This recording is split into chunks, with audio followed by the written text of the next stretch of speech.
You'll never see another guy like me if you live to be 5,000. I'll always be me. I'll always be a one of a kind till the day I die. The room is velvet, shadows thick and deep. Every secret here is mine to keep. I don't talk, I just nod, they obey. A whisper cuts sharper than a blade. Gold rings on the table, lives in the air. Who holds the power? The man in the chair. He who has the king's ear is king. It's not the crown, it's the voice that sings. Loyalty folds like cards in the wind. He who has...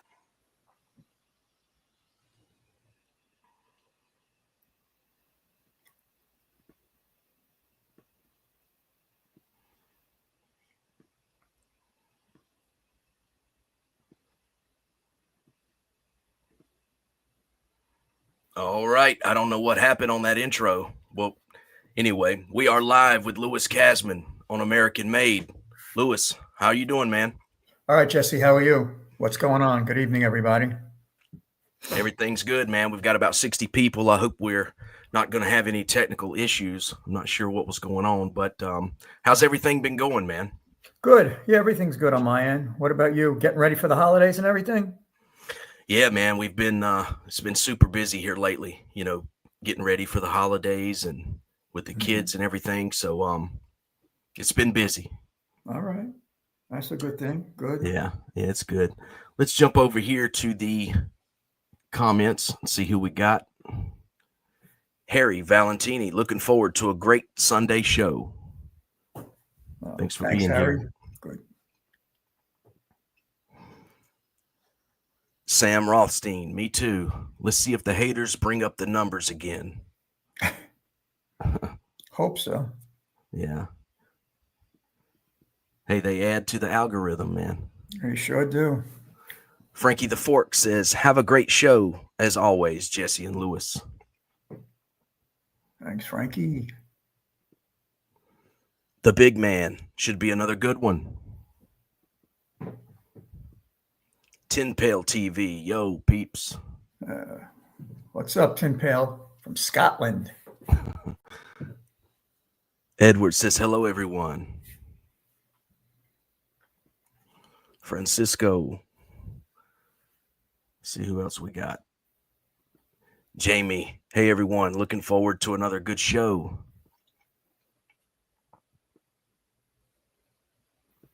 Jackie Knows says, let's have a great show, boys. Jackie's back from the dead. I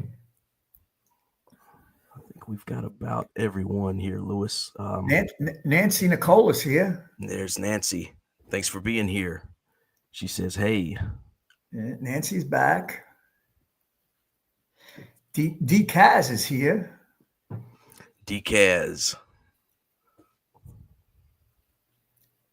I think we've got about everyone. Who we got to see one more.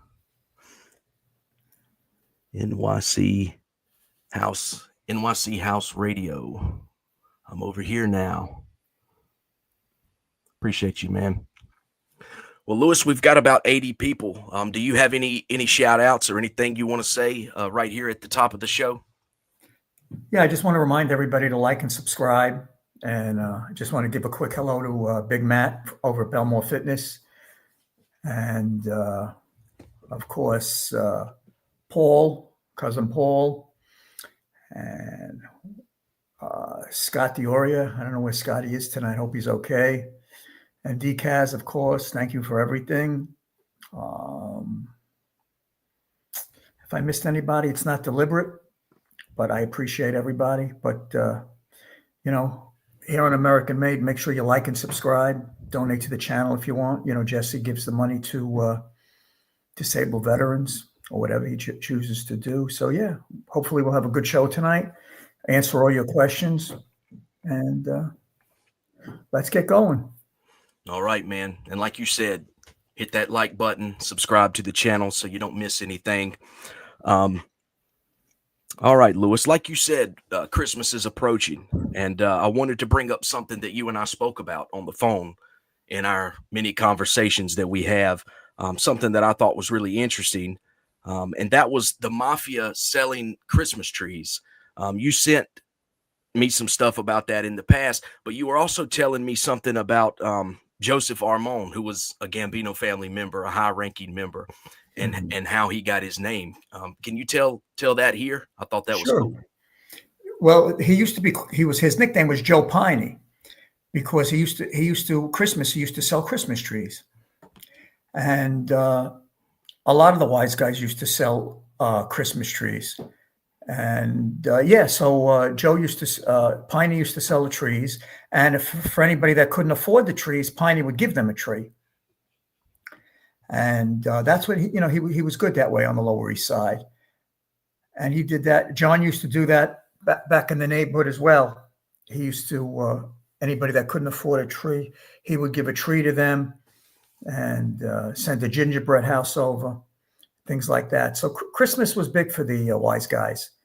And it was a nice holiday.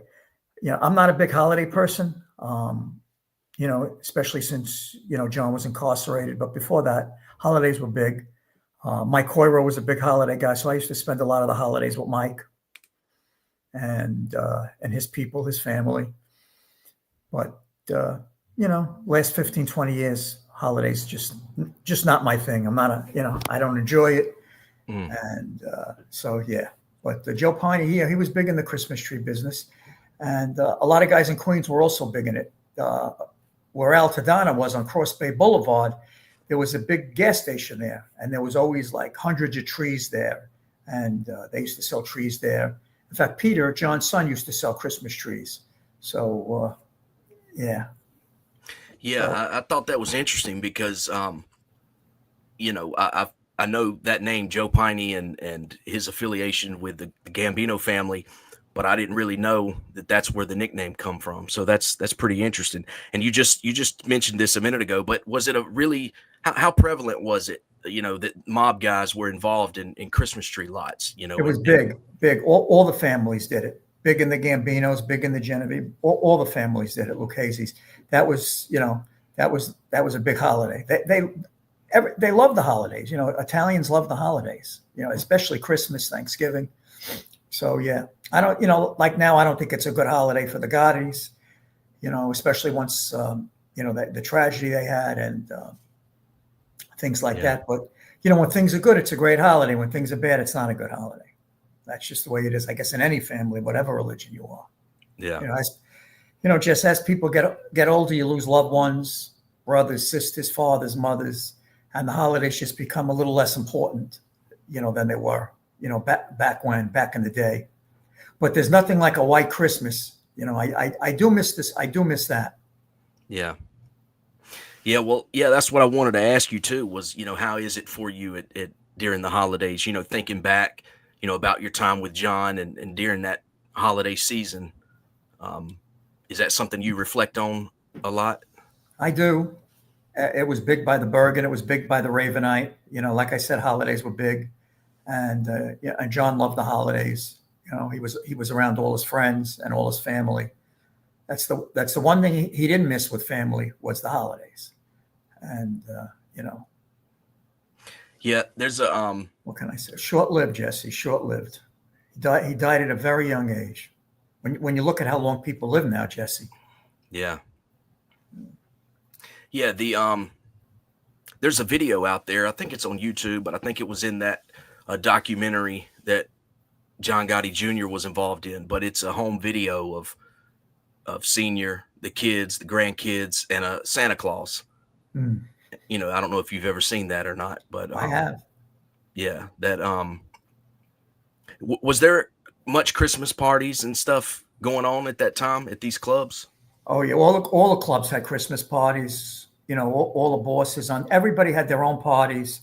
Puke had his party in Brooklyn and one on Staten Island. All the captains had parties. Everybody, like I said, big big holiday, and like Neil when he was alive, big party holiday guy. Joe Piney, big. John, big. Frankie Lowe, big. That was their thing. Everybody loved the holidays. So yeah, it was big. I don't think anybody was running to church, but it was big holidays. There's a comment down here I just saw that popped up that says, "Why am I asking a Jew about Christmas?" Well, I'm only a half a Jew, but I appreciate the compliment. And I'm asking because of the guys you were around, the guys you were close to, the life you were a part of. That's why I'm asking. It's probably my sister or one of her friends. It's fine. Yeah, that's that guy 31. Yeah, he's getting ready for the next show. Gotcha.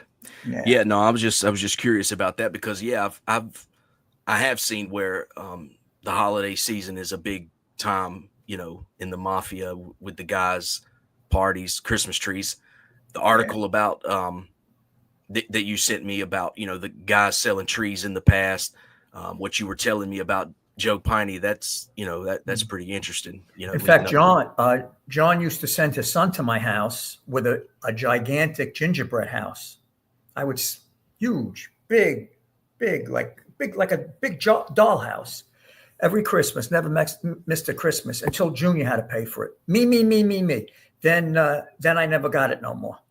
But I asked for it because I wanted to take a picture. I had to send it to his father because his father would ask me, Did your brother, my son, drop off the gingerbread house? So yeah, but always got a gingerbread house. Yeah, that's cool, man. Yeah, I just wanted to bring that up. I know we were speaking about that on the phone and stuff. I thought that was pretty cool. But I want to switch gears, to what the subject here that I wanted to get into. Me and we spoke a while back about different guys that were around John Gotti. He always had a couple guys around him, that were always attending to the boss. You were one of those guys. Another guy was Jackie Knows D'Amico. You briefly spoke about this in one of our earlier videos, but can you talk about your relationship with him? Sure. That you had in the past. Jackie was the skipper that was assigned to John. He was the captain, and he took care of John's gambling, John's betting, tended to whatever had to be tended to in the life. Me and him were in constant consultation. Jackie was never an earner. He couldn't earn because he was busy with John. So I had Jackie on the payroll up in the garment center. And, I was giving him a stipend from the boss. And it used to bother John. But I used to try and tell John, the guy can't earn because he's taking care of you. He's doing what he's got to do for you. And then I would have conversations with a few of the different skippers. So everybody would, try and kick in monthly and help him out. But I made sure all Jackie's bills were paid in this house. His wife was a very nice lady. Her name was Rosalie. Very nice lady. And we were talking, she was good. Listen, for me, he was doing what he had to do for John. And that was important. He was very loyal, very devoted. And, John was very hard on him. I used to see Jackie almost every day when I was working. He would come by me. Then he'd go to the Bergen. Or when John was coming to the city, the 2-3 days a week, he was always with John at the beginning with Bobby Borriello or with JoJo. And so, I got nothing but good to say about Jackie Knows when John was on the street and for a while thereafter. And then things changed with Jackie in terms of when John got sent off to Marion. And then once I went in to do that 7 months on the perjury conviction, when I came out after that incident, and then I came to learn that Jackie was getting $500 from Pizzola's uncle, and that Jackie was basically, he didn't come out and say it, but he basically sided with Pizzola. He said, Pizzola said that I was responsible for having him get hurt in there, which I wasn't. And I told Jackie I had the paperwork where the kid went to the FBI and to the Bureau of Prisons and filed complaints against me, making these allegations.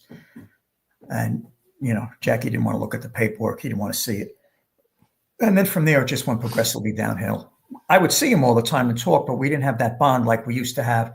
The power, I think, and the money went to Jackie's head a bit.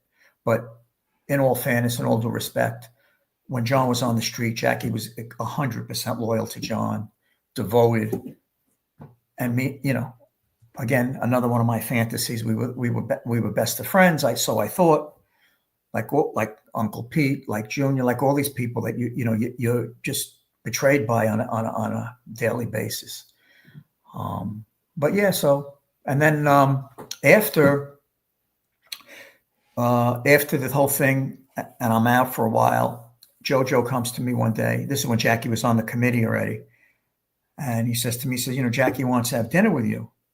So he says, I know that, you whatever happened with you and Jackie. I said, nothing really happened. I said, he's just not the Jackie I knew anymore. He changed, and so he said, well, come have dinner anyway. He says, you and Jackie go back so many years. So we went to have dinner, and he just wasn't the same. And I didn't even stay for the whole dinner. I stayed, I had a glass of wine, and he was ordering and everything. And I excused myself. I said, I'm going to pass. Thank you for the invitation. And I stayed a good hour. Jojo said, where you going? I said, nah. And we came together, but I left. I left out of there. He wasn't Jackie D'Amico anymore. He wasn't Jackie Knows. I don't know really who he thought he was. But what do you mean by that? Like he wasn't the Jackie. He wasn't the Jackie I knew anymore. Because of his position or his power, you think? Well, I think his position and his power. Junior was incarcerated at that point. And I think that, a lot of this went to his head, and not that I blame him, but there's a way to handle power. There's a way to handle money, and that's the one thing I reflect on. The money never affected John, the boss. The power never went to his head. He had the power. And at that point, he had the money. Short-lived, but he did have it. And he was the same person he was, rich or poor. But most people in that life, when they go from poor to rich, they change. And Jackie wasn't rich, but Jackie had money at that point because there was a committee and Pete was on that committee. So there was a lot, the pie was pretty big at that point. So, and I saw that Jackie Knows really didn't have Mikey Scars' back. In reflecting, I don't blame him, but at that time he should have had Scars' back. And Jackie D'Amico did not have Scars' back. So, it's, well, that expression, if you're saying something about somebody, what are you saying when I'm not there? Right. And I knew, because I knew things were different as time would go by, that John wasn't around. And, I was in denial. I thought it could never be me. And I was with Jackie all the time, I helped him. I did everything for this guy. This guy used to bring me jewelry. He used to borrow money from me. I would never make him pay me back. He used to give me jewelry. Take the ring, take the bracelet. Jackie, I don't want it. I don't need it. Fine, leave it. No, I don't want it ever to be said that I didn't pay you back. He would never pay me back in money. He'd pay me back in gold, Yeah. And that's, he was honorable that way. Jackie never beat me for $1. Never, not a penny, not $1.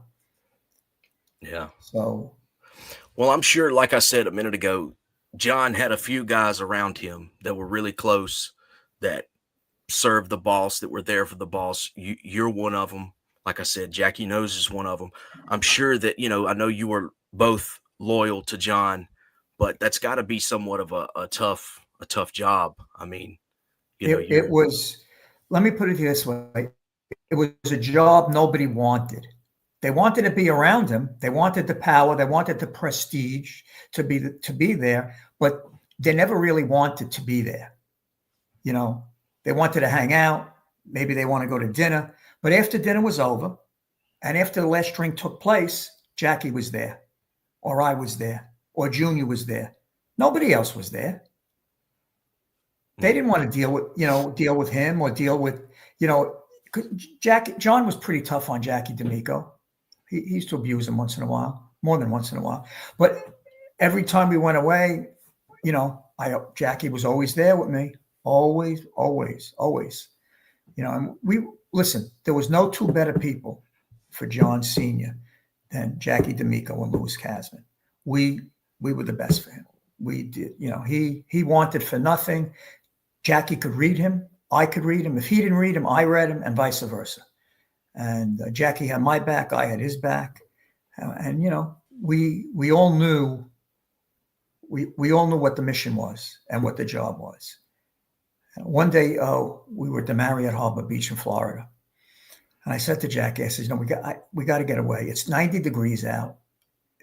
Joe Watts was there. Jackie, the actor, was there. He's fine. He'll be fine. So I said, come on, let's go in the pool. He says, are you sure? Are you sure? I said, yeah, come on, let's just go for a little while. So the one time we went to walk on a beach, he went crazy. So we came back. So I said, come on, let's just go to the pool. So we go to the pool. So like two bobbing heads, two little old ladies in the pool. There's D'Amico and here's Kasman. All of a sudden, Joe Watts comes over. He says, what are you guys doing? What do you mean? We're in the water. We're in the pool. He's looking for you. We just got in the pool. It takes Jackie 15 minutes. He's got to get his toes wet. Then he's got to get his ankles wet. Then he's got to get his knees wet. So till I got Jackie in the water, it took us a while. So I said, come on, Jackie, let's go back. So we didn't live that down for that whole vacation. He said, I hope I didn't interrupt. He says, no, everything is good. All right. He says, in case you want to go back, just let me know. So that was like the standing joke. Mm. That's funny. Yeah. When you said that Jackie called you, you said it was a few years later. What did you find out why he wanted to have dinner with you? What was on his mind? I was avoiding him. I got messages and things like that, and I really did not want to see him anymore. I had no desire to see him. I had a bad taste in my mouth with the whole situation with that Pizzola, and a couple of different sit downs I had gone to regarding the garment center. Although to my face, he took my side, and then behind my back, like Pete did, they play the game. But he did come clean with me because I confronted him one day. I said, Jackie, we had this conversation with Joe Gallo and Carmine Scandra, and you were on my side. You were screaming and hollering. You were carrying on. He says, yeah, Louis, I had to just put that show on. He says, but I'm 100% behind you. He says, but, you took Carmine and Joe Gallo to task pretty good. He says, and I says, yeah. I says, well, I told them the truth. I said, I didn't lie. I says, and what I said to them, I says, Carmine, would I be here if your boss was on the street right now? My boss, your boss? Would I be here? To Joe Gallo, I says, Joe Gallo, would I be here? I says, because you guys wouldn't be here. You'd be in the street. There'd be no sit-downs. And Jackie let me go. We were in the hotel across from Madison Square Garden. Yeah. And that's when Jackie told me, you're blaming these two guys. It's not them. I said, well, who is it? It's your brother. Junior's trying to shake them down. Yeah. Nothing like having a brother like I had. Yeah. He said, you're blaming Carmine and you're blaming Joe Gallo. Go to Raybrook. That's who you got to blame. I said, so he wants to take money away from his mother? He says, Louis, I don't know what you do with the money. That's not my business. That's between you and the boss. But that's all I could tell you. He says, but it's not going to happen. Don't worry about it. It's not going to happen. He said, but I just want to let you know, you're directing your anger at Carmine Scandra and his brother and Joe Gallo, Joe and Gallo's son, the former consigliere under Castellano. He says, it's not them. They have no problem with you. They like you. Raybrook. It's Raybrook.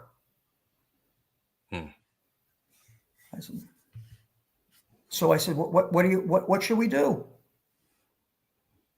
So he said, don't do anything. Don't do anything. It's not going to happen. Because everybody knows you have the boss's ear. You know, just like your music goes. He said, you got the boss's ear. It's not going to happen. So don't worry about it. Right. Now, I want to go back to something you said a second ago and ask you about that. You said that it was apparent to you that Jackie Nose didn't have Mikey Scars' back. What did you mean by that? Well, when Mikey Scars was laying in the MCC like a cockroach, that he wasn't at that time, I had a conversation with Jackie as well as Pete. Jackie could have said to Pete, you know, I want to help this guy. You know, what's going on? And Mikey Scars was good to Jackie Nose. Like I said, Jackie Nose was never an earner. You know, he was a degenerate gambler, a big womanizer. And John used to break his balls all the time about that. But they were good for each other because John was a degenerate gambler, so was Jackie. So so that's what happened with that situation. That's what it was. You know, it was just. Yeah, no, I was just curious because you know they were close, according to Mikey Scars. You know, he was in his crew. He was in Jackie's crew, right? Yeah, I mean, he was. You know, he was. You know, when Jackie was around John, he had no crew, and if he did have a crew, it was the gang that couldn't shoot straight. So there was no known crew because his only crew was John, the boss, and me. He had no crew. So when he finally had a crew, he had Carlo Vaccarezza, that was more broke than him. And Scars, who was a degenerate gambler and a womanizer, 3 girlfriends, 4 families, you know, and all that kind of shit. And but Jackie never went to Pete, or they never had, in my presence, I never saw, when Scars was in the MCC, I never saw Jackie D'Amico have Scars' back. They remember, they took everything from Scars. Yeah. Listen, Scars embellishes a lot. He bullshits a lot, you know, because he has to regurgitate. He needs to get his subscribers. He needs to get his monetization. So after a while, Jesse, you just run out of things to talk about, you know. And RJ's, if he's not making him the tea, he's making him a vodka. So they got to keep talking. So the only way they could keep talking is they got to keep lies and bullshit. But the truth be told, D'Amico betrayed him, like Pete betrayed him, like other skippers betrayed him. And they took the construction from him. They took his crew from him. They took the money he had on the street from him. They left Scars to rot in jail like a dog. And he turned out to be a dog. He testified against more defendants than Puke did. Mikey DiLeonardo testified against more people in the mafia, in organized crime, across the board, than Gravano did. Yeah, I've heard that. It's the truth. It's the truth. We're going to put those 302s up on him, his plea agreement, and for everybody to see. And it's not personal.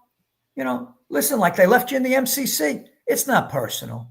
It's not personal.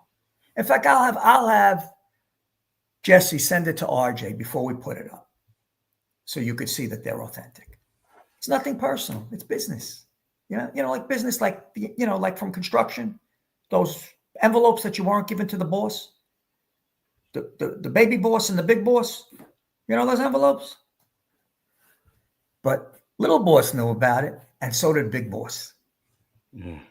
So, well, do you know specifically what led to the betrayal? I mean, why did Jackie Nose and Pete Gotti do that to Mikey Scars? If he was a big earner, he had construction, why did they do that to him and leave him hanging? Well, Pete had a personal thing with Scars. Pete hated him because Scars used to tell everybody that Pete's an imbecile. Although Scars was right, Pete was an imbecile. He didn't belong in that position. But Pete was just in that position. He was just a money collector. He wasn't a decision maker.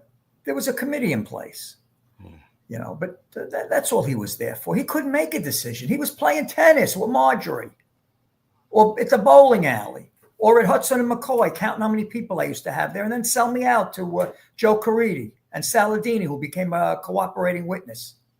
So that's what Pete was doing. And so, but Pete fucked everybody. I'm just one of many along Pete Gotti's way. Fucked everybody. But it's to get back to Scars. In that life, you fuck and then you get fucked. You rob and then you get robbed. So Scars got what was coming to him.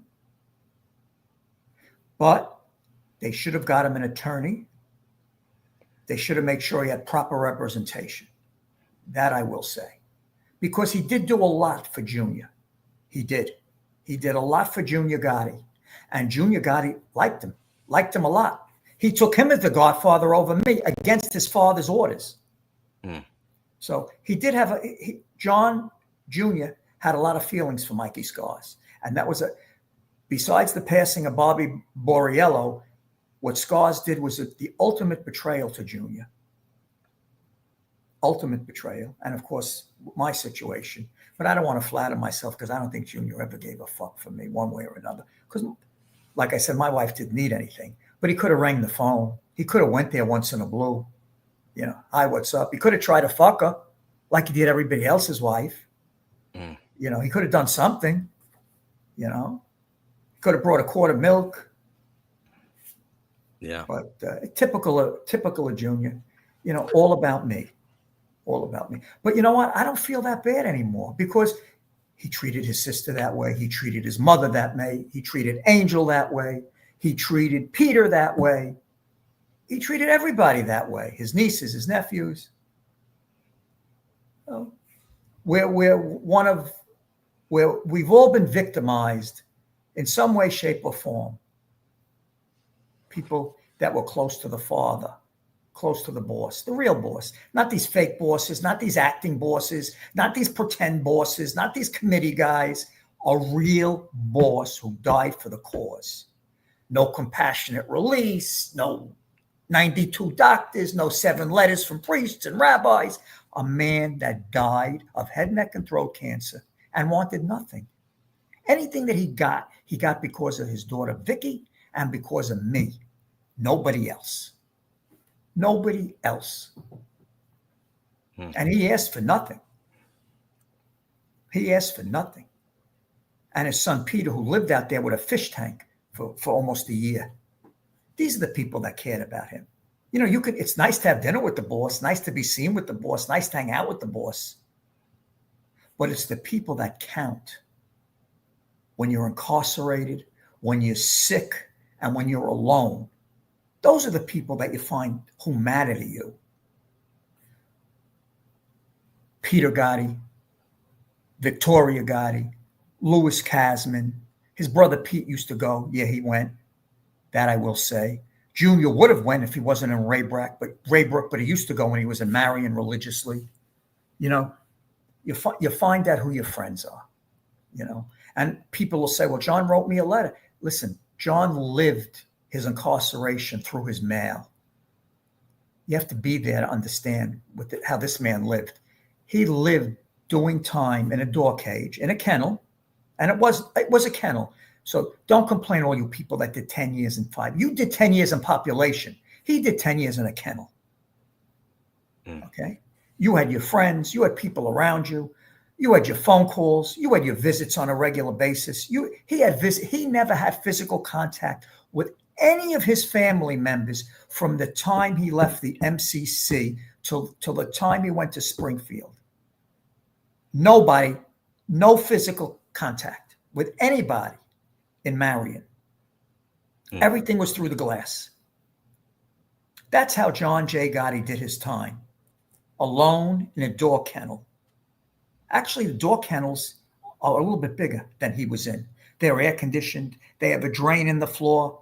And someone comes in, gives you a bowl and cleans up. He didn't have those 5-star accommodations. And who was there? Vicky, Angel, Peter, his son, Junior, when he was not incarcerated, me, phone calls, letters, commissary. His brother would go. Richie Gotti never went. He wasn't permitted to go. John didn't want to ever see him. The brother never wanted to see Pee-Pee Brain. None of his nephews went. Quack Quack's son would go, wasn't allowed in, but he would go because Angelo Ruggiero Jr., he loved John Sr. That whole Ruggiero family loved John. And you know what?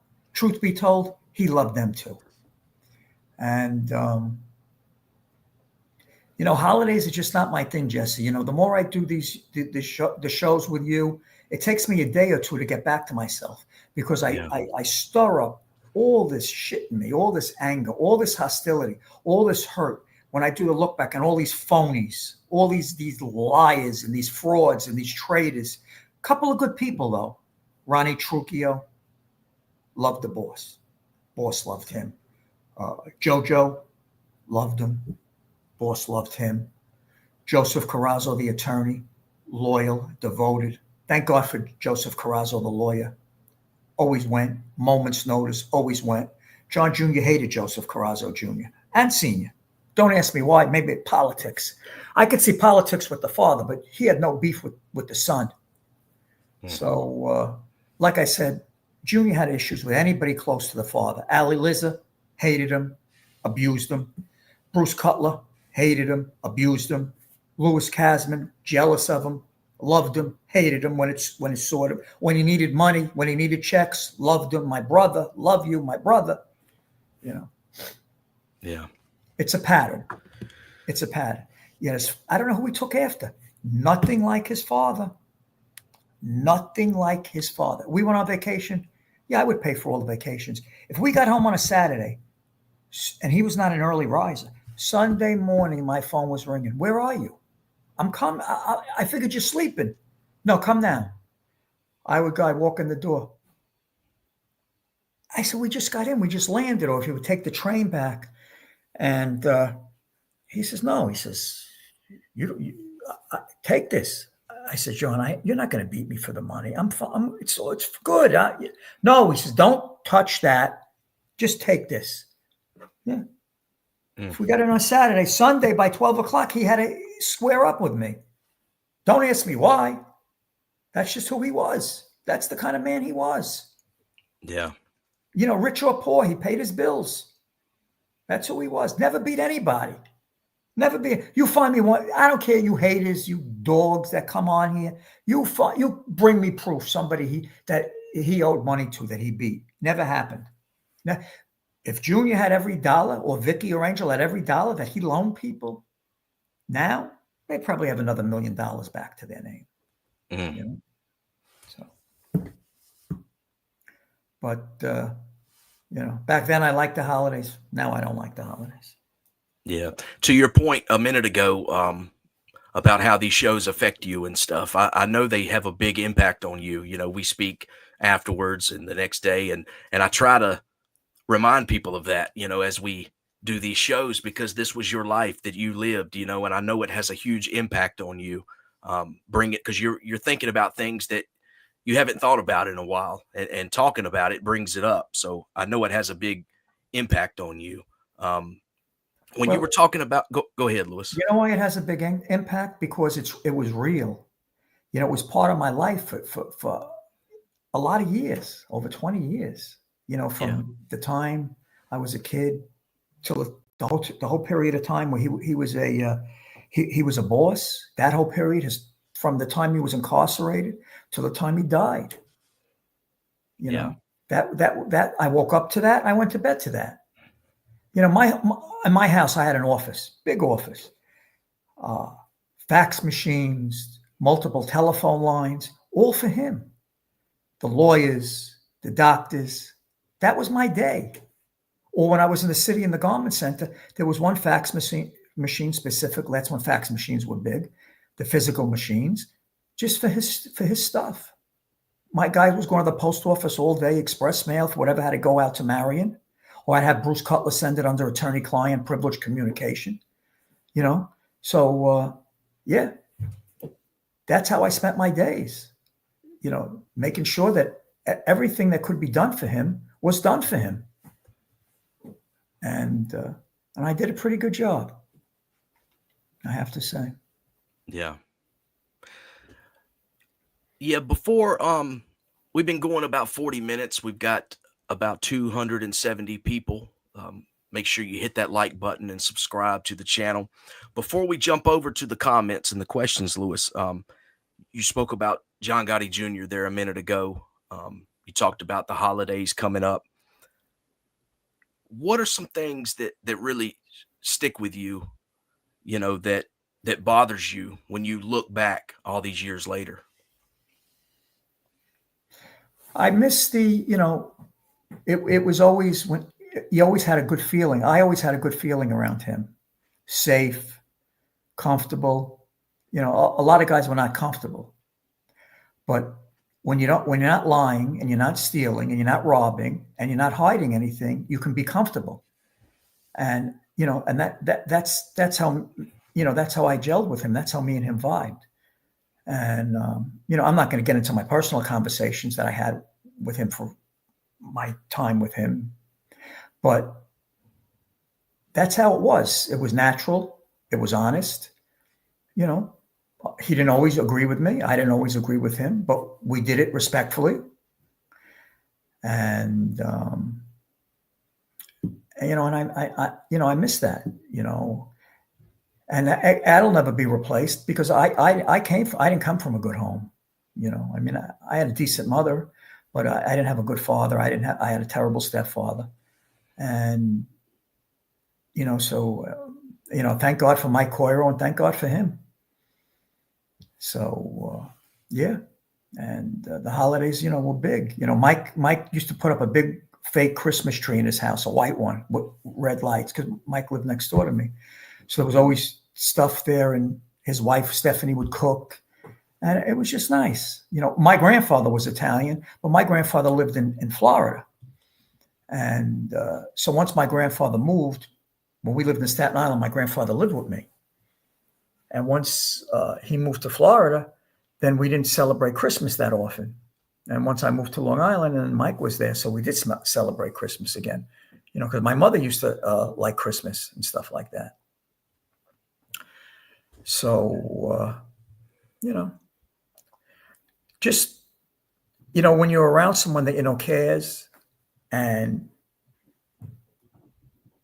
was, he was just, always there, always did the right thing by me, always did the right thing by my kids, always did the right thing by my family, by my extended family, by my old in-laws, by everybody. He did everything possible, and he never asked for anything. He never wanted anything. He never asked for anything more than what our arrangement was. And many times he would just say, just keep it, hold it for me. Never, he got a paycheck every week and he was happy about that. You hear him on the tape, this boss got this, that boss got that. He's me. I got Albie trimming. I got this kid. That's all I got. Me. He had Blue Cross Blue Shield. Ark was paying for his car. Everything else we were paying for. Couldn't get a dime out of Ali Liza. Ali Liza was just good for giving him betting the horses with him, and won once in a while. He would never shake down the Liz's. And that's not to say Pete Gotti didn't shake down the Liz's, but when John was the boss, John never took no money from the Liz's. And, that's how he was. As boss, there weren't too many people that were directly with John. Myself and Ali Liza we were really the only people that were in his orbit, so to speak, out of that life. And he never, like I always said, he never asked for a dime more than he was entitled to. And I always made sure all the holidays, I would always give John an envelope to give to Jeannie Gotti's wife, Rosalie. And in fact, one time John says, well, don't give it to me. Go to Jeannie's house. You've been at Jeannie's house multiple times with your friend Mike Coiro. And one time I went. All the other times I just gave it to John, and he would send, I guess, Tommy Sneakers or somebody there, or the kid Anthony, or I forget the Frankie Russo from Russo's on the Bay. He would make sure that, because Frankie Russo and Anthony took very good care of Gene Gotti. And but all the holidays I always sent something for Jeannie's family, because Jeannie always, that's how I did meet John, was through Jeannie and Mike and Quack. So yeah. Gotcha. Yeah, these stories are fascinating, man. These firsthand accounts, about John and Gene, and it's easy. It's easy to tell stories when they're not lies. And Jesse, you know me over a year now. You can only tell the same story when you're not lying, like others in this genre. When you lie, the story changes. When you don't lie, the story stays the same. So, yeah, I agree. I mean, you and I have spoke a lot, and I try to get you to go over some of the things, not everything, but some of the topics we talk about off of here, because I can tell, the impact and the truthfulness in the stories when you tell them. So, I just want people to see that. Jess, I said to you a few times, it's cheaper if I do the show with you than going to a shrink once a week, because when I was going to a shrink for a while, and I'm not proud, I'm not afraid to admit that. Actually, it's a good thing to go. It's good. Therapy is good. He was more interested in John than me. I'd say, but wait a second. You want to know about John Gotti, or you want to know about me? Yeah. And he's a good guy. Still, he's in Fort Lauderdale. His name is Scott. Very nice man. And but like I said, Jesse, it's very therapeutic for me. I enjoy it. And when I don't enjoy it anymore, I won't do it anymore. But I enjoy it, and I like it. You're a good guy. It's a good show. It's clean. You have no agenda. You let me tell the story, and like I said, it's easy to tell a story when you're talking from knowledge, and when you're talking from reality. It's easy to I could be salacious. We could spin it like others do. But to what avail? That's not who I am. I never was that way. I'll never be that way. And got a lot of questions in the comments, Jess. Yeah, let's switch gears and jump over here to the comments and questions. I've seen a few good ones myself. If you see one, tell me the time and we'll go to it. I'm just going to. One thing I want to just say, Joe Piney was a legend on Mulberry Street. He was good to everybody, and John learned a lot from Joe Piney. He liked Joe Piney. Yeah. About Joe Piney, the big man says he should have been called Sprucey, not Piney. Yeah, he was a good guy. I didn't meet him that much, but the one time I met him, he was very, very nice. Very, very, very good guy with John. He helped John a lot. He was a legend. You're right. I thought that was interesting, though. You said, people that were, that couldn't afford it, he would make sure they got a tree, even if it was a small one. I thought that was pretty good. The wise guys were always like that. I can only speak about the Gambinos and from what my interactions with different wise guys. Tony Green was like that. John Sr. was like that always.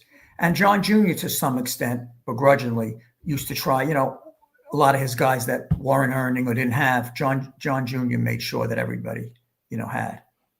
That I will say. You see, Jesse, I'm not going to just hate on somebody because I really don't hate him. I love the guy. He betrayed me. He fucked me.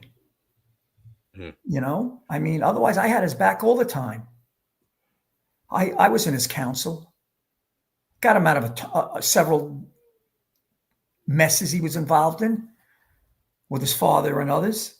But, he could never do the right thing. Could never do the right thing.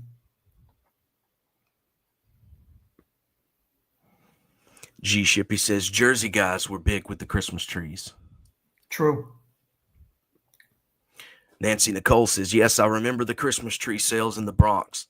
They also sold fireworks on the 4th of July and ran card games. The good old days. Yep, that's true, Nancy.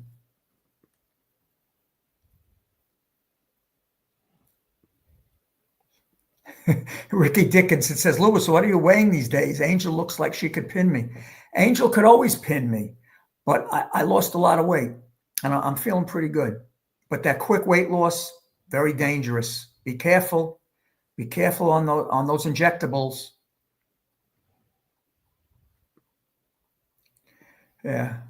Piney Armone goes back to the original Mangano family, Detroit Ziggy. Yeah, no, I never got involved with any of that crypto shit.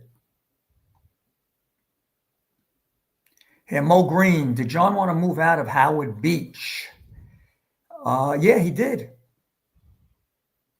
He did. He wanted to move. Actually, he wanted to move right next door to me in Woodbury. He wanted to buy Dr.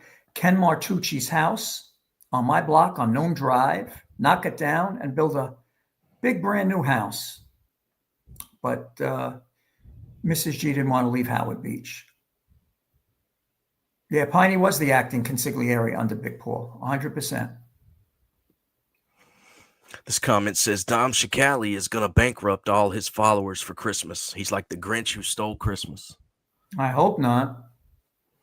I hope not. Yeah, Jeff Kasman. Lewis, come up to PA for the holidays. It's sure to be a white Christmas. Yeah, that's true, Jeff. In PA, it's always a white Christmas. But Richie Gotti's up in PA. He's in the Poconos. He's probably you'll see him when you go into Walmart standing outside ringing the bell or stealing what's in the kettle. That's where you'll see Richie Gotti stealing the kettle like he stole the funeral money. Well, yeah, I was going to ask you about that. If he didn't visit John that much, if he wasn't in the loop like that, why was he so pissed at the funeral at you? I mean, he wasn't visiting. He was resentful. He knew that his brother had no respect for him. The only reason John never made him a captain, Pete made him a captain, and he was an acting captain. He should have never been a captain. He couldn't have been a colonel. He shouldn't have even been made. They should have thrown him out with the trash.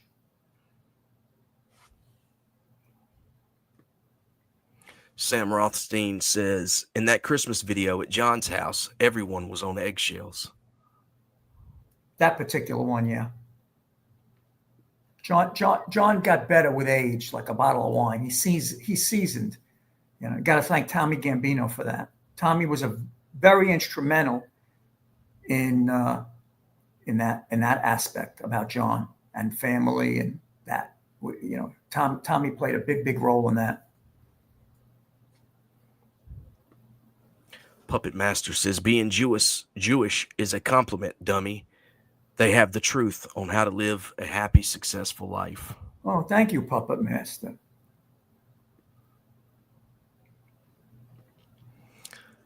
Gotti HBO movie is a great watch around Christmas. All the movies are great, but when you lived it, all these movies are meaningless to me. Oh, here's 113. Question, Lewis. I was friends with your kid brother Scott. He was good with his hands. We had a couple of fights in clubs, and he did extremely well. I heard he passed. What happened? My brother Scott, he used to ride dirt bikes, and he was a wild kid, tough kid, and he did pass. He passed in 1999. And a bad habit. And that's what he passed from in Pompano Beach, Florida. And my mom never got over that. But thank you for asking. This was your brother, Lewis? Pardon me? This was your brother, Lewis? Yeah, that's my kid brother. Oh, okay. Yeah. Good kid, nice kid. I think you've mentioned him before to me, but yeah, I'm sorry to hear about that. Yeah, he passed 1999.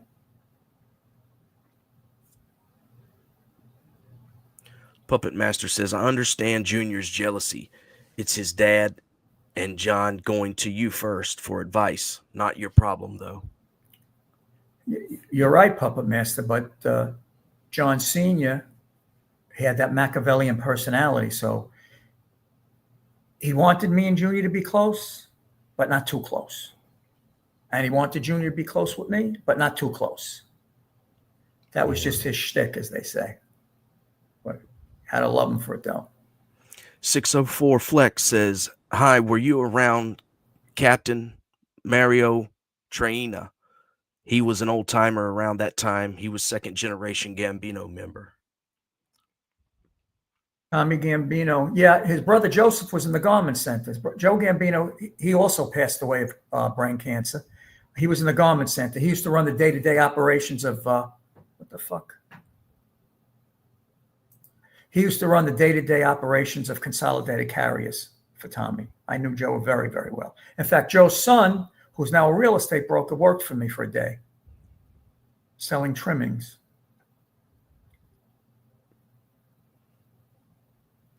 Sam Rothstein. Lewis, how come Jackie was never indicted? He did 4 years in jail. He was in, he was in Fairton, I believe. He did 4 years on a plea. He never went to trial. I don't know why he wasn't indicted. He should have been indicted in John's last federal case with Puke and Frankie Lowe, but I don't know why he wasn't indicted. And no, he wasn't a CI on the down low. I don't think. Yeah, I don't think so either. But starting with John, he gets incarcerated. These bosses, they start getting incarcerated, and Jackie Nose starts elevating, in the family, up to street boss, acting boss, that sort of thing. I don't know. You know what? We'll never know. Never know.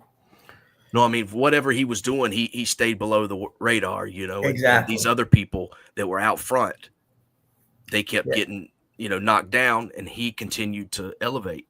Yeah. And Jackie was liked by other families as well. So Jackie had no problem, doing the politics. And Jackie did work at Crystal Geyser after the Garment Center. He worked for Hal Irving, who was related to my father-in-law. They were cousins. He worked for Crystal Geyser in Maspeth, Queens as a salesperson. Detroit Ziggy says Jackie was a buffer, similar to Vincent Gigante, never made a dime. True. And Jackie did sell jewelry. That he did. Doug Ross, thanks for being here, man. The Sam Rothstein, people that weren't indicted, you can't put them in the classification of being a rat or an informant, because I'm going to tell you why. If you weren't loud and you weren't noisy, you went under the radar. If you were loud or you put your name on papers for bail applications or different things like that, the government targeted you.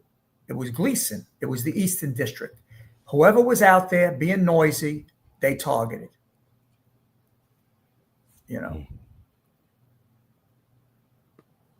Street Brawler 27 says, didn't Jackie have a no-show salesman job at Crystal Geyser in Maspeth? Well, he had a salesman job. Hal Irving paid for his red Jaguar, and then he used to sell water. In fact, I used to buy water for the clubs, pallets at a time from Crystal Geyser, and Jackie used to get the commission on it. For Sprats and Speaks and 231, all the water we used to get from Crystal Geyser.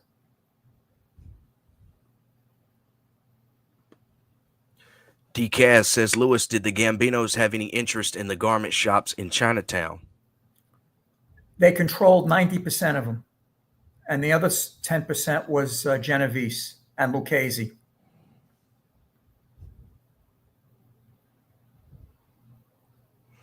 Gooch, he thinks one of us is high, Lewis. Yeah. Okay. I didn't open that bottle of wine yet, Jess. Yeah, I don't know if you should open it or I know you spoke about possibly opening it, but I don't know if you should just hold it. Oh, here's one. Bo 3R, 7:55 p.m. I'm right there. Let's see. See it? This one. Yeah.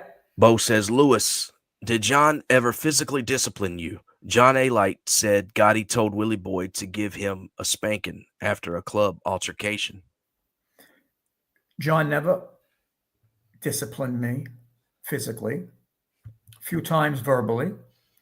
Hugged me all the time. John A. Light was disciplined multiple times for his untoward behavior. I guess if, like I said, John, if John could come back for 3, 4, 5 hours, although we wouldn't want to let him go back, but get him for 3, 4, 5 hours, we'd need 300 body bags. And I think A-Light would be in one of them. That's for sure. This guy Hootie, somebody says Hootie was close to Peter Gotti, John's son, on 101st. Yeah. And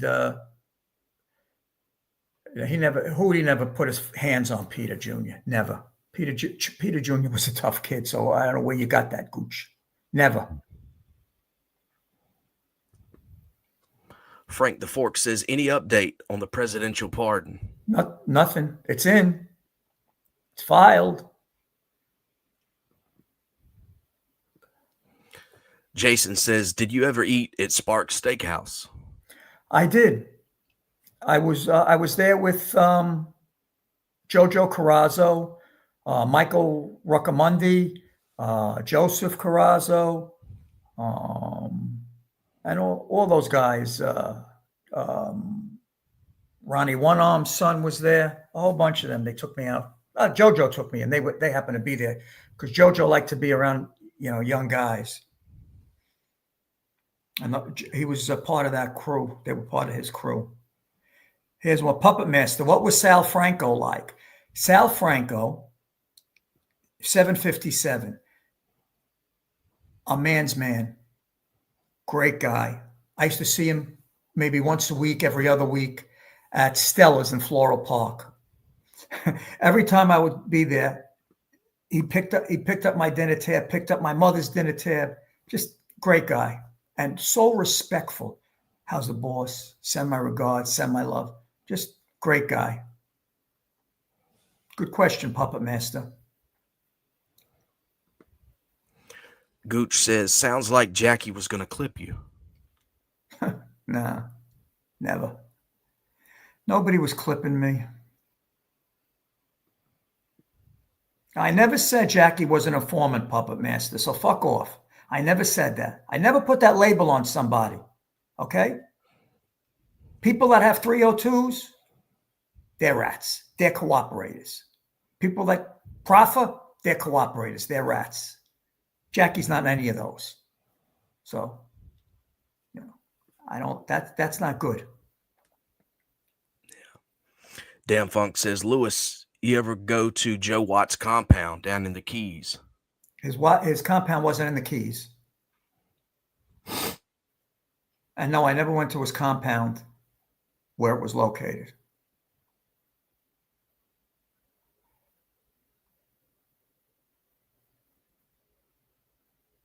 Hey, read this one, Jesse.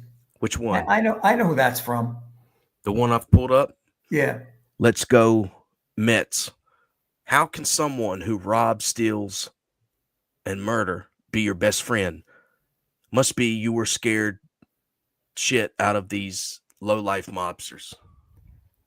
John Gotti, the boss, never robbed from a civilian, never stole from a civilian, never murdered a civilian. Okay? And I'm not a judge. I'm not a priest. If you were in the life and you did wrong by him, you went bye-bye. If you did the right thing, there was no problem. So A lot of these mobsters are lowlifes. In fact, most of them are lowlifes. But not John Gotti. Not John J. Gotti, the boss.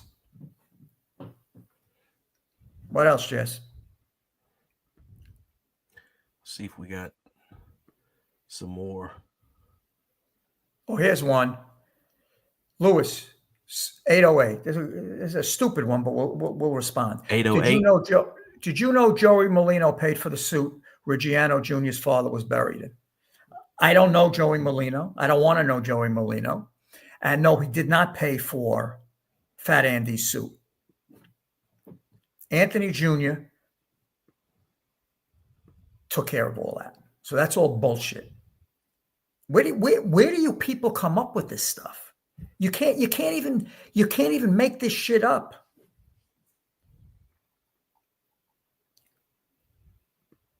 That's a good one from Harry. Harry Valentini. Lewis, what was Joe Watts like to talk to? Guy was a stone cold killer.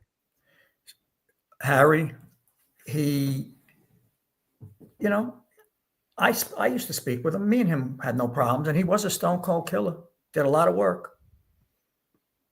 Yeah, Joe A. Gallo is Joanne Gallo's son, correct? Puppet Master. You got that right, Puppet Master.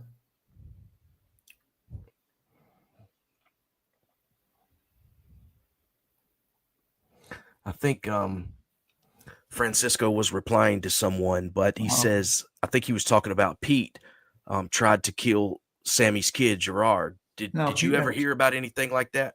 It's not true. I know in that recent documentary with Gravano and his family about the ecstasy and stuff, he says that there was a hit or they were planning a hit on the son. I saw that not to my knowledge. I mean, not that I would know, but not to my knowledge. Yeah, I have to go back and see, but it was something to that effect that the son was in some type of danger. But well, maybe he was dealing with these gangs in Arizona. Yeah, but he was coming back to New York at one point for the ecstasy. Oh, I don't know. I never met him. I don't know him. I don't even know what he looks like. Puppet Master says Scars had 4 families. Whatever Scars had, he had. But what's he have now? He's got RJ now. Yeah, Lewis, Mo Green. Did you and Carlo Vaccarezza have a restaurant? No, I had the restaurant. Carlo worked for me, and I fired Carlo. It was called Campagnola in Boca Raton on Federal Highway. We were sold out. Good restaurant, best food, delicious. But the feds, not good. Feds came after it. D-Rock says, I like your stories. They're real entertaining. Thank you. They're real. If you like real, you tune into American Made. If you like fake, you know where you go. T Nut says, I never really liked Scars. I always liked him. I always liked him until I didn't like him anymore.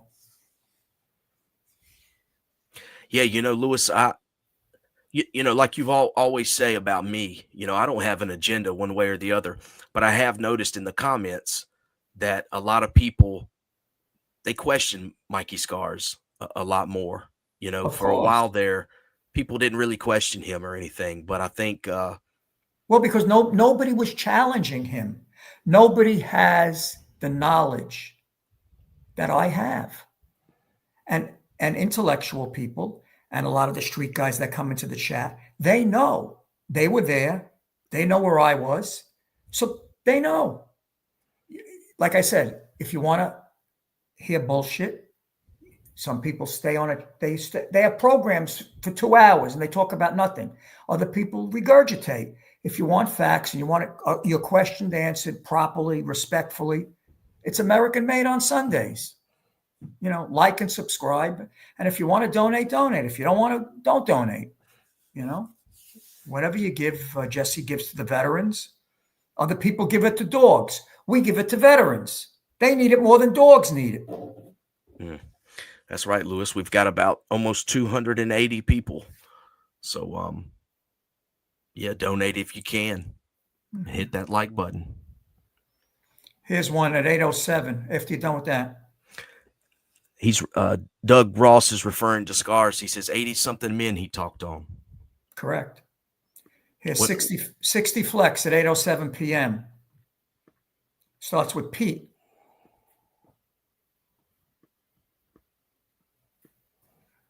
Gotcha. 604 Flex says Pete was on a full pension on compensation from New York City Sanitation. He was a garbage man and got a head injury on the job, so they gave him a lifetime compensation pension.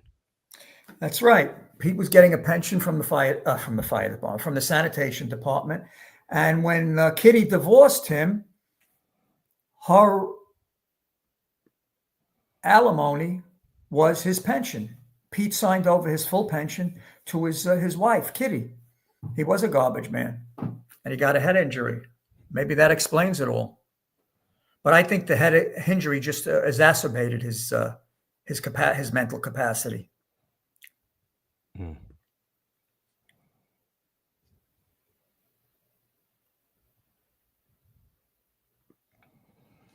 Bo says Junior said Scars was his right hand.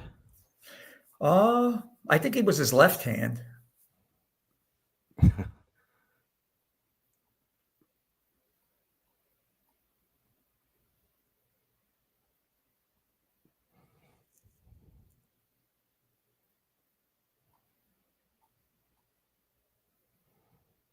Here's one. The big man. Junior has never been unfaithful to Kim. I never said he was or wasn't. So I don't know where that comes from.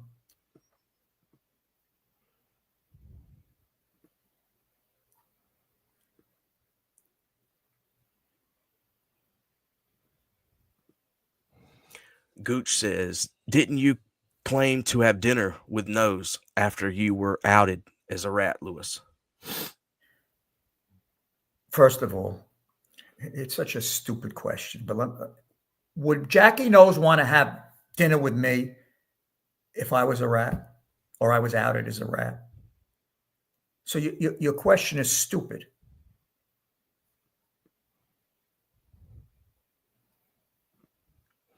Big man says, Frank the Fork says, big man, you really think Junior didn't have someone on the side? Come on, man. I hope he did.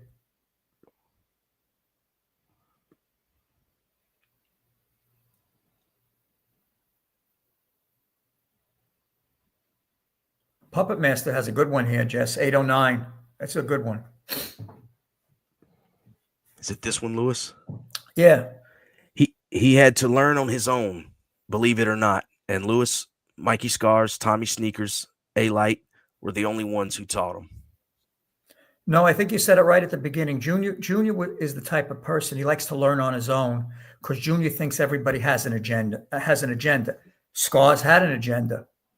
Tommy Sneakers, I always found him to be a gentleman. A-Light's a garbage pail. John knew he was a garbage pail, but John used A-Light, and A-Light used him. So it was a good marriage. They used each other. And Mikey Scars, he wasn't a garbage pail. He definitely was not. And he was a big asset to Junior, and Junior was also a big asset to him. You know, Jesse, I try and tell it like it is. You know. Yeah.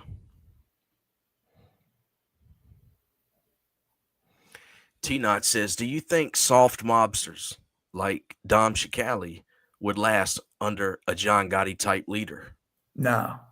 If John Gotti was on the streets with a Shikali of that, first of all, he would have been clipped immediately because remember, Joe Messina was before Joe Messina got sick and cooperates and does his thing, Joe Messina was very, very close to John. Like I said, that was almost like a satellite of the Gambino family. Yeah. You know, they were very close. So Shikali would have made it. He's not the kind of guy that John would have anything to do with. You know, based on what his actions are today, I don't know Shikali when he was in the life, so I can't speak about how he was in the life. But based on his actions and what I see in his conduct, no. Definitely not that type.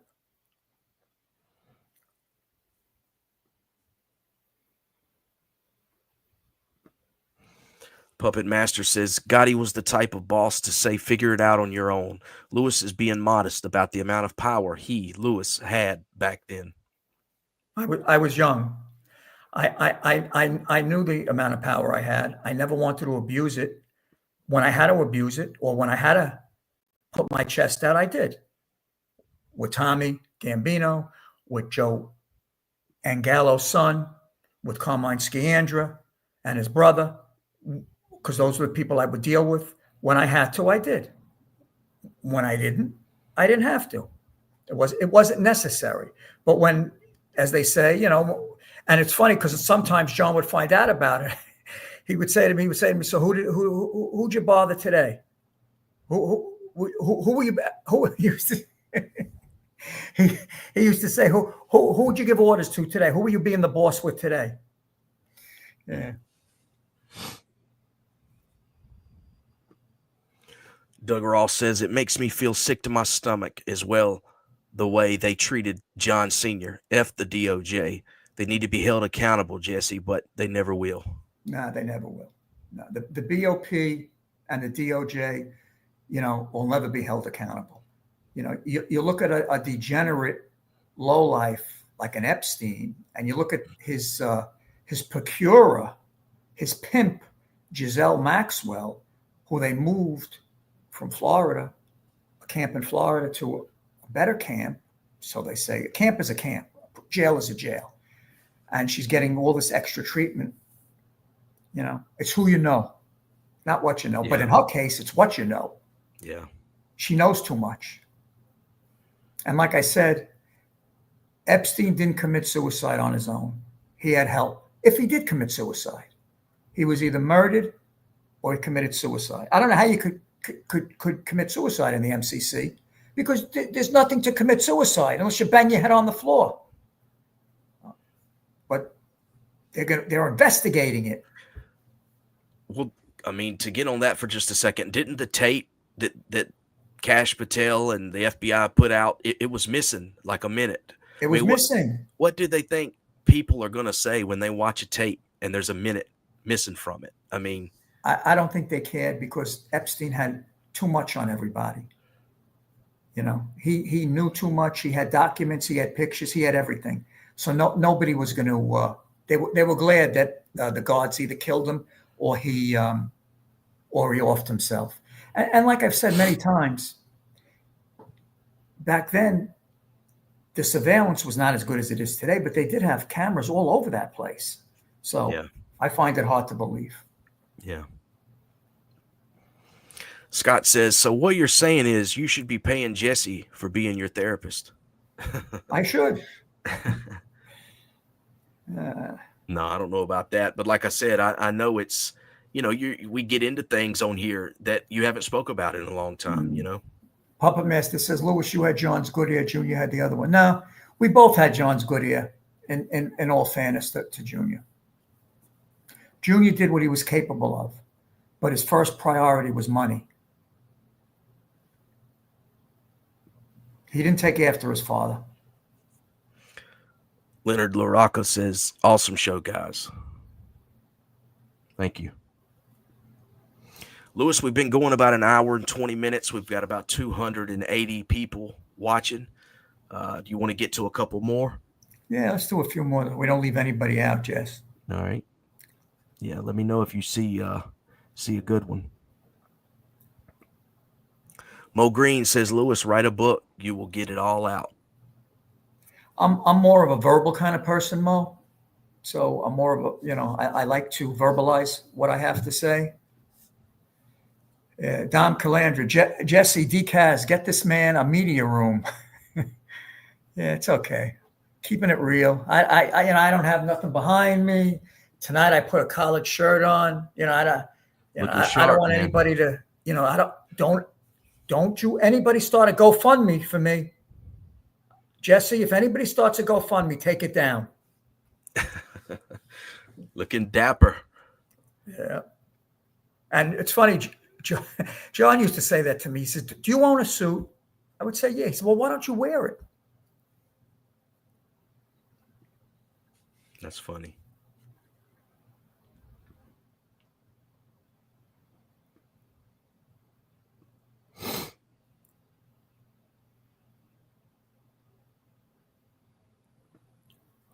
Puppet Master says Junior was able to collect from every crew, make money on his own through his crew. And him and Lewis really had the financial control of the Gambinos in the 90s. I don't want to comment on that, but we did a pretty good job. Here, here's this one here. Everybody's on Dom Sicali. Why is Sicali a scam? I never said he's a scam. I think people are complaining about him. I don't know anything about the guy. He invited me to his house for Thanksgiving because I did that show with that what's his name? His friend Joe Barone, and he came into the chat and he came for dinner. I said thank you. I never went. I declined. So I don't know what he does. I never met him, but if he's doing anything bad, he shouldn't be doing it because you know the feds look at these shows. Yeah, I don't know either, Lewis. I've seen other content creators make posts and videos about, his Crypto Nostra thing. And yeah, I don't know either. I don't know anything about it. Dom came on the channel a while back and spoke about the cryptocurrency and stuff, but I don't know anything about it. He never approached me on that. Let's Go Mets says, what an ass this guy. John said John paid his bills with what money? All Gotti money was blood money, not earned, stolen. I appreciate that comment. Hey, Cooch, you were the one that did blow at Russo's on the Bay with me, Lewis. Yeah, okay. I never did. I don't do drugs. Never did. And at Russo's on the Bay? Okay. Please, Cooch, come on. Go home. There's another show coming up. Go on the show with her. Maybe Doug you did Ross. It with her. Doug Ross with $4 super sticker. Thank you, man. Appreciate that.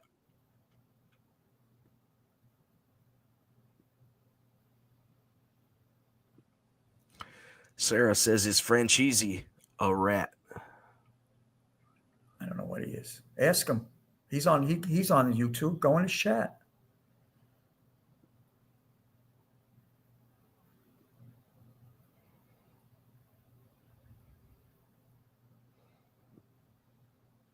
Mike D says John Gotti craps on a dinner plate. Jackie knows eats it. Back in those days, 100%. We were going down to Florida, Jesse, a quick story. And this one time, I booked John on Amtrak. He didn't want to fly. He says, I'm going to go on the train. So I went down ahead of him and I got them the biggest, the rooms are not that big on the train. So I got them the sleeper with the bunk beds and everything. So this is such a funny fucking story. John's on the lower bunk and Jackie's above him. So I don't know what happened. The train, whatever happened. Jackie falls off the top bunk and falls on the floor and breaks his arm.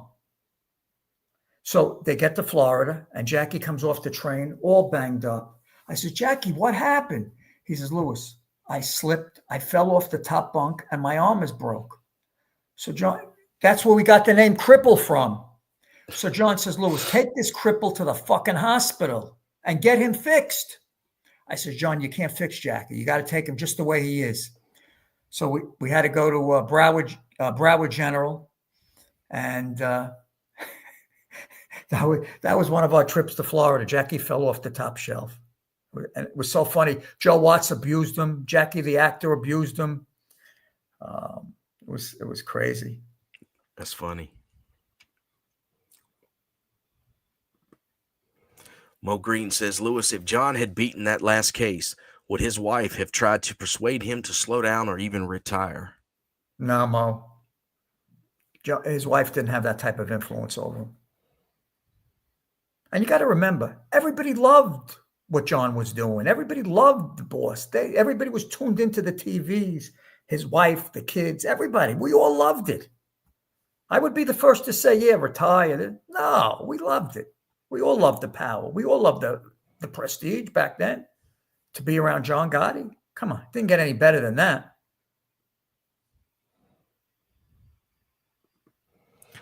Let's Go Mets says, talks about John Gotti like he was a saint, not a thief or a murderer. No, I don't. I'm just telling you from my perspective. He was a legitimate tough guy. He was a real mafioso, John Gotti.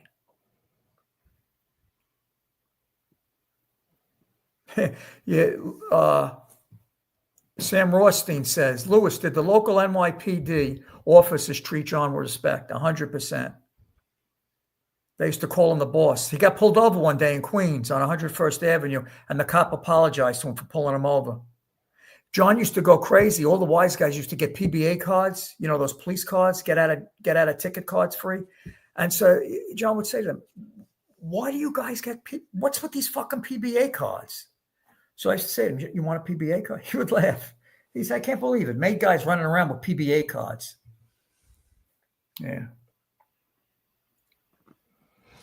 Nancy Nicole says, yes, talking to Jesse is better than talking to a therapist. Yeah. Whatever works, Nancy.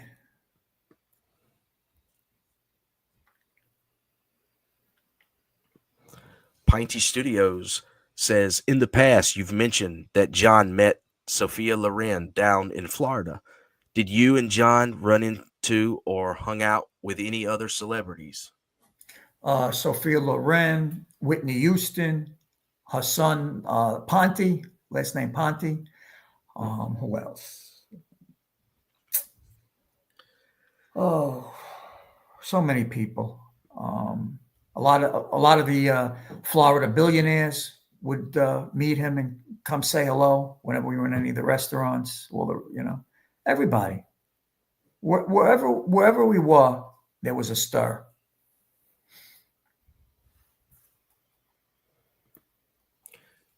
Jeff Kasman says, thank you for sharing your stories. Love hearing them. You are a good man. Thank you, Jeff Kasman. Hey, Jeff, you related to me? Who are you? I think that might be Dylan's pops. Yeah. Hey, Jess, I want to give a shout out to Blueberry. Jess. All right. I want to say hello to Blueberry. What's up, Blueberry?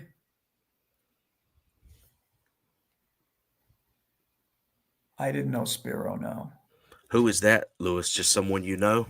Yeah, Blueberry, somebody I know. Nice person. Anthony Ganji says, good show. Thank you, man. Yeah. Nancy wants to know, Katz's or Carnegie? When he was in the garment center, he liked Carnegie, but he also liked Katz's. But we used to bring food in from Carnegie. That's right, Harry. Carnegie. You were there, Harry. You know. Viva Loco. I didn't know Spiros. No. Here's one at 827. Was Viva Loco connected? Viva Loco used to be a beauty parlor in Belmore. Then it became a club. And he was connected with the Gambinos. However, Gravano tried to shake him down. Gino Mandarino was the owner of it with his son, Dean. And Sammy slapped him around. And I went to John and I told John about it. And Sammy never went back there again. But yeah, Gino was around Quack for a while. And then was transferred. But Viva Loco was connected, but in a very low-level way because Gino was not, the Gambinos really didn't want nothing to do with him. But Gravano tried to extort him a few times. I think you answered the question, but Nancy Nicole with $9.99. Thank you. Appreciate that.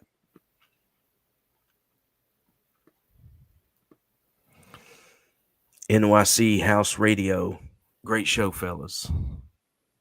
Appreciate No, that. Puppet Master Viva Loco was not Lucchese. You're wrong. You are wrong.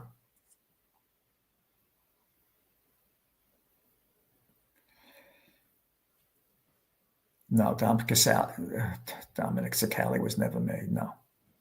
He was made. Of course he was made. Let's Go Mets says this Lewis guy, if he didn't have money, the Gottis wouldn't give two shits about Lewis. The Gottis, except for Junior, Senior, never took a dime. Not a nickel, not a dime. Junior, he would pay some, not pay some. They never took a penny from me. Never. Junior did, never the father. Here's one. When Junior lived in Massapequa, across from the beach club, the house that the beach club Senior looked into but was concerned about the house being on the water. Not true. Senior didn't like the house, and Junior didn't like the house, but it was across from the beach club. It wasn't much of a house. It was kind of a dump.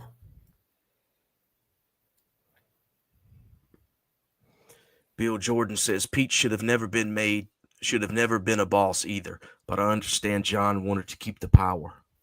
Power and the money, Billy Jordan. Power and the money. More the money than the power.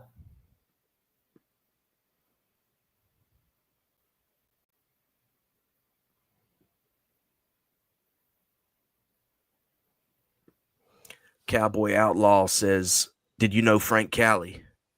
Met him once.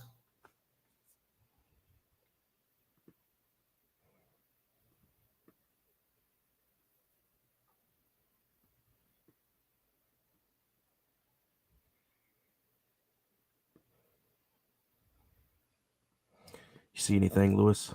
I'm looking. Consolidating. Chris says, hey guys, Lewis, did you give John a memorable Christmas gift to John or JoJo you can share? Thank you. No and no. Oh, actually, JoJo never nothing. John, I used to get him stuff from Cartier and from Hermes, different things like that. I would go to the not Tiffany, usually Cartier. I got him a beautiful set of champagne glasses, beautiful set of wine glasses from Cartier, and Hermes leather products.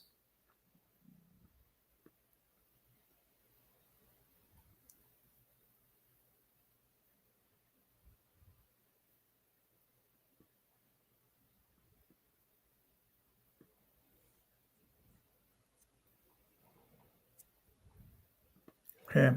Sam Rothstein says, what's the Facebook link? You want to tell people about your Facebook, Lewis? And once we're done, I'll put the link in the description of this video so people can check you out over there. Yeah, it's well, the kid Dylan does it for me. It's the Lewis Kasman LCN on Facebook, Sam. And Dylan Kasman does it for me. And and he also promotes American Made. If you go into that link, if you go into that page, you'll see everything about John, about me, about Jesse, about American Made, and So I think if you search it, I think you can find it on Facebook. But I will drop the link below in this description of this video so people can check it out over there. You see anything else, Lewis? We've been going about an hour and 35 minutes. Was John Gotti allowed to keep any of his money? Of course, John Gotti kept his money. He died for it. Why wouldn't he keep it?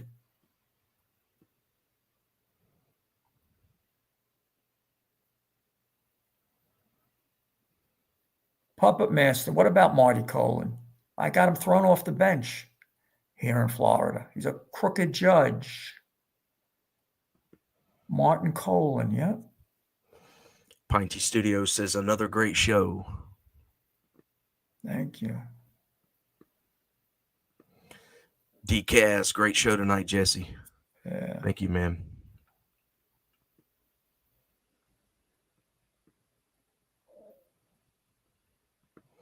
Agreed. Great show. Yeah, this Nick David M, great show.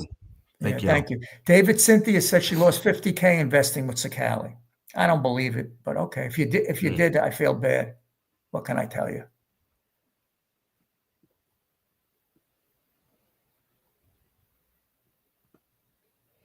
Mo Green says, did John actually show up to his garment center job? If so, what did he do there?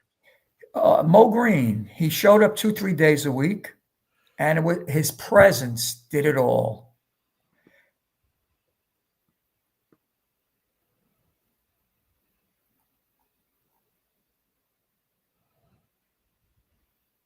David says, Lewis, how do you feel about Sakali getting a second shot at life? Listen, and scamming people. You don't know that, and I don't know that.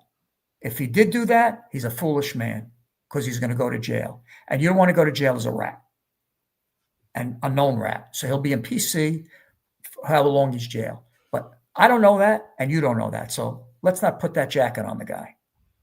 When you invest in that kind of a thing, it could go either way. Amy wants to know, do I want to marry Angel? No. No.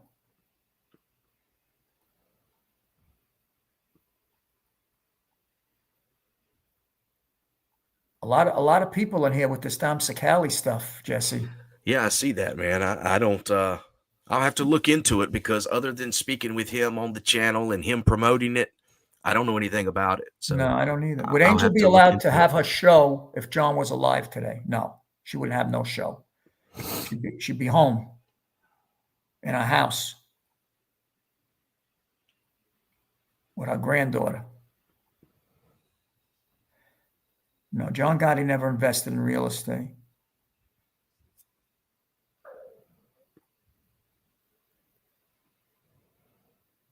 Hey, somebody wants to this who is Big Mark and his bro Kevin?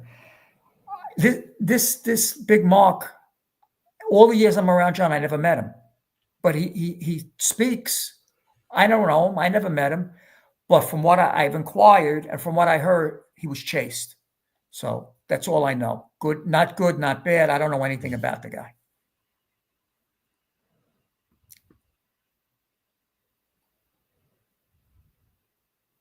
No, John didn't own the restaurant Ponte Vecchio.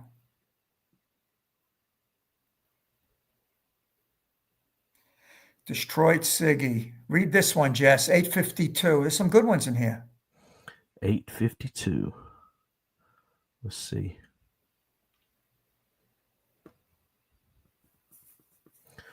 Before we get there, D-Kaz with $10. Awesome show tonight. Great questions. Appreciate you, man.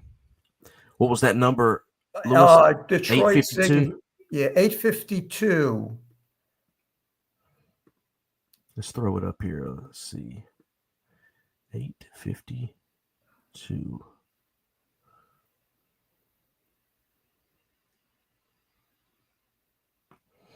Almost there. Read it? I'm almost there. Okay. This one, Lewis? Yeah. I was a little behind in the chat. That's all right. Detroit Ziggy says Dominic Shikali is an active cooperative with the U.S. government.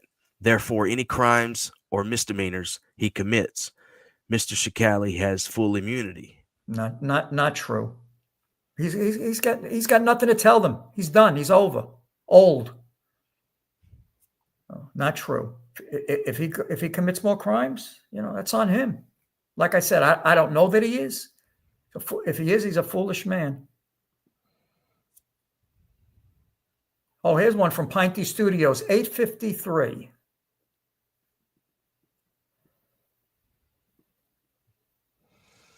Pinty Studios Live says, you mentioned that John had a business relationship with Leona Helmsley. Did he also have one with Trump? We didn't have a business relationship with her.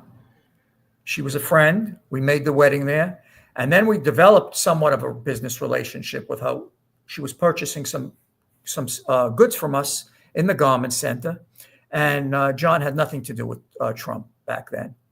Although Trump used to come to the restaurant John owned.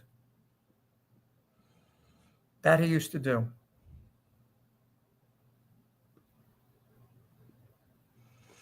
Lewis, you do any business with Bernie Madoff? No, he did approach me, but I never did anything with Bernie. But when he did approach me, I would have had a good run with him. Everybody that went with Bernie from the beginning made a lot of money. It's the guys that came in the end. Francisco says, excellent show, guys. Thank you, man.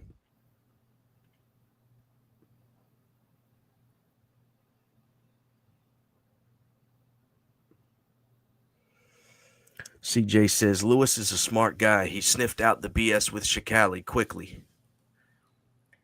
Yeah, I appreciate the comment, but can I tell you something? You don't have to be that smart. Just look, watch, and listen, and you run for the hills. Unique Mastiffs, great show, guys. You see anything else, Lewis? We've been going about an hour and 40 minutes. We've got about 250 people watching. I don't want to miss this any one guy questions. here says Gotti was a legend. He sure was. Sure was. I don't know. Well, we did. John did. Somebody wants to know about George Steinbrenner, Jess, at 904.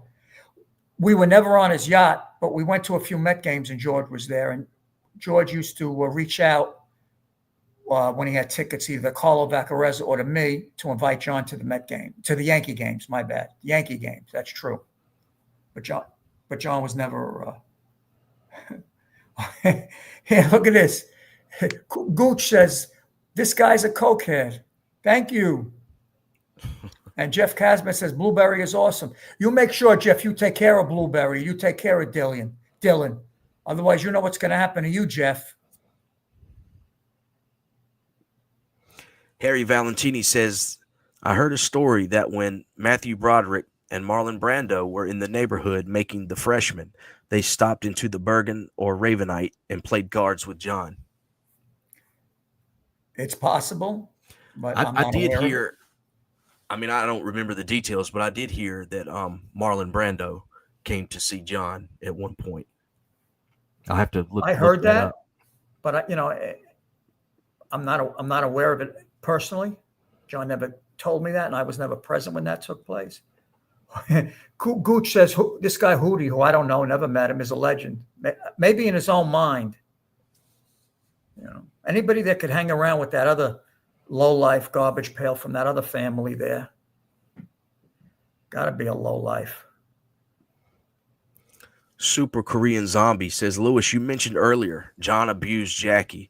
Can you give us an example of how he blasted Jackie and for what reason? Jackie was John's whipping boy. So if John was pissed, he would take it out on Jackie verbally.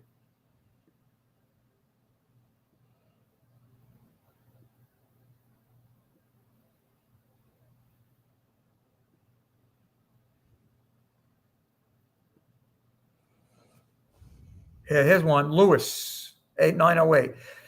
You know a guy doing life from Belmore? Christian Tarantino. I do know Chris. He's very sick. Mark DeConta passed away. Mark worked for me. Very good friend. I had him with me in Florida for a while. And he had the same problem that my brother had. And he Mark offed himself. Great kid. And Chris is in jail, but I believe Chris has Parkinson's or Alzheimer's, one or the other.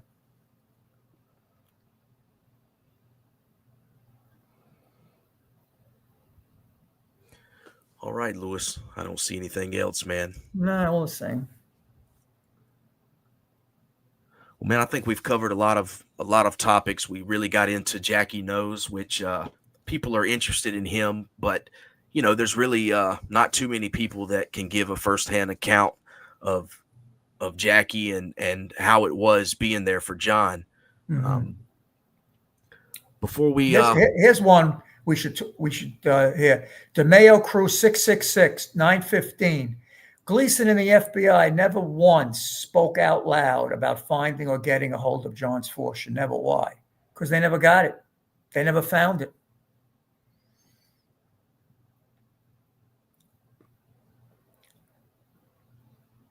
That's why you got to keep the Jews around. That's why these Italian guys keep these Jews around.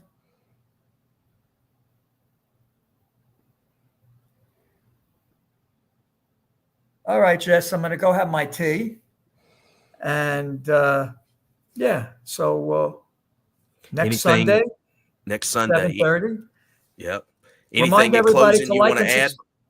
Well, just remind everybody to like and subscribe. And if they want to donate, they can. We'll give it to the veterans, not to the dogs. And we'll see everybody next Sunday. If they want to go on the fan book page to see what's going on, they could go on Louis Kasman, LCN, find out everything about Louis and American Made, and the kid Dylan runs it while his father's sleeping in the bed, eating hot dogs and playing with Blueberry. So everybody have a great night. And Jess, we'll talk later.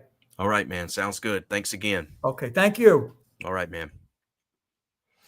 All right, guys. Thank all of you for watching and commenting with the good questions. Hope all of you have a good week leading up here to Christmas in a couple of weeks. Once again, like Louis said, make sure you hit that like button, subscribe to the channel so you don't miss anything, and we'll see you next week.